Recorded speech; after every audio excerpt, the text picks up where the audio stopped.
இன்னைக்கு நம்ம மாமியார் சமையலில் முட்டை குழம்பு பார்க்க போகிறோம். இதுக்கு ஒரு கடாயில் ஒரு 3 ஸ்பூன் நல்லெண்ணெய் ஊற்றிக்கோங்க. இப்போ நம்ம இந்த குழிக்கரண்டி அளவுக்கு வீட்டு குழம்பு மசாலா எடுத்து ஒரு கரண்டி போட்டிருக்கோம். இன்றைக்கி நம்ம 10 முட்டைக்கு செய்கிறோம். ஒரு 6 பேர் 7 பேர் தாராளமாக சாப்பிட்லாம். இதை சிம்மில் வச்சு நல்லா அந்த பவுடரை கருகிடாமல் லைட்டாக ரோஸ்ட் பண்ணிக்கோங்க.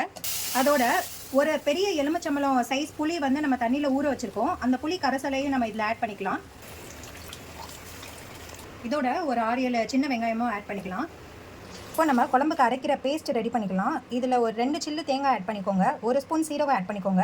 ஒரு 6-7 சின்ன வெங்காயம் ஆட் பண்ணிக்கோங்க. இந்த வெங்காயம் வந்து ரொம்ப குட்டியாக இருக்கிறதுனால நான் 6-7 எடுத்திருக்கேன். மீடியம் சைஸ்னால் ஒரு 4 கூட எடுத்துக்கோங்க. இதோட ஒரு 4-5 கருவேப்பிலை ஆட் பண்ணிக்கோங்க. இதை இப்போ நம்ம பேஸ்ட்டாக அரைச்சி எடுத்துக்கலாம். கொஞ்சம் தண்ணி ஊற்றி நல்லா பேஸ்ட்டாக அரைச்சிக்கலாம். இந்த அளவுக்கு பேஸ்ட்டாக அரைச்சிக்கோங்க. இப்போது அரைச்ச பேஸ்ட்டை நம்ம ஆல்ரெடி கொதிச்சு வந்துட்டு இருக்க குழம்போடு ஆட் பண்ணிக்கலாம். இந்த ஸ்டேஜில் உங்களுக்கு தேவையான அளவு தண்ணியும் எடுத்துக்கோங்க. நல்லா மிக்ஸ் பண்ணிக்கோங்க. இது நல்லா கொதிச்சு வரணும். நமக்கு இதுக்கு தேவையான அளவு உப்பு ஆட் பண்ணிக்கலாம். நல்லா மிக்ஸ் பண்ணிவிட்டு நல்லா கொதிச்சு வர வரைக்கும் வெயிட் பண்ணலாம். நல்லா கொதிச்சு வருது. நம்ம ஃபுல் ஃப்ளேம்லேயே வச்சு பண்ணிடலாம்.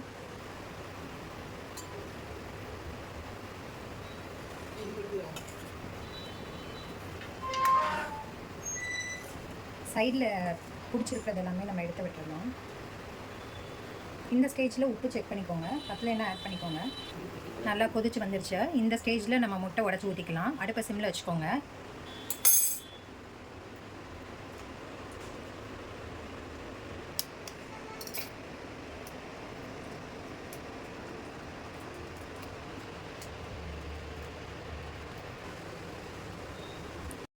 முட்டை உடச்சி ஊற்றியாச்சு. இந்த முட்டை மஞ்சக்கருவோடு கலையாமல் ஊற்றிக்கோங்க. கலைஞ்சாலும் பரவாயில்ல, முடிஞ்ச வரைக்கும் கலையாத மாதிரி அந்த ஃபுல் முட்டை இருக்கிற மாதிரி ஊற்றிக்கோங்க.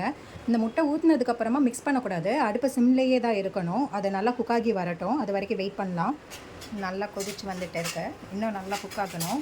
அந்த முட்டை ஃபுல்லாக வெளியே முட்டையை சுற்றி ஃபுல்லாக ஒயிட்டை அந்த வெந்ததுக்கப்புறம் வரும் இல்லையா, அது வரைக்கும் நம்ம வெயிட் பண்ணலாம். கொதிச்சுட்டு வருது. இப்போது ஒயிட்டெல்லாம் லைட்டாக குக் ஆகிருக்கு. இன்னும் எல்லோ எல்லாம் இன்னும் நல்லா குக் ஆகணும். ஒரு 1/2 hour ஆச்சும் இதை சிம்லேயே வச்சு கொதிக்க விடணும். ரெடி ஆகிடுச்சு. இப்போ கடைசி ஸ்டேஜில் நம்ம தாளித்து கொட்டிடலாம். ஒரு பேனில் எண்ணெய் ஊற்றிக்கோங்க. இதோட 1 ஸ்பூன் கடுகு உளுந்து ஆட் பண்ணிக்கோங்க. ஒரு 5-6 குட்டி வெங்காயம் போட்டுக்கோங்க. தேவையான அளவு கருவேப்பிலை ஆட் பண்ணிக்கோங்க. இப்போ இது எல்லாமே நல்லா ஃப்ரை ஆகட்டும். தாளிச்சதை இப்போ ஆட் பண்ணிக்கலாம். இப்போ நமக்கு சுவையான முட்டை குழம்பு ரெடி ஆயிடுச்சு. நீங்களும் எல்லாருமே ட்ரை பண்ணி பார்த்துட்டு எப்படி இருக்குன்னு கமெண்ட் பண்ணுங்கள். இந்த வீடியோ பிடிச்சிருந்ததுன்னா லைக் பண்ணுங்கள், ஷேர் பண்ணுங்கள். எங்கள் சேனலை சப்ஸ்கிரைப் பண்ணி எங்களை என்கரேஜ் பண்ணுங்கள். தேங்க்யூ.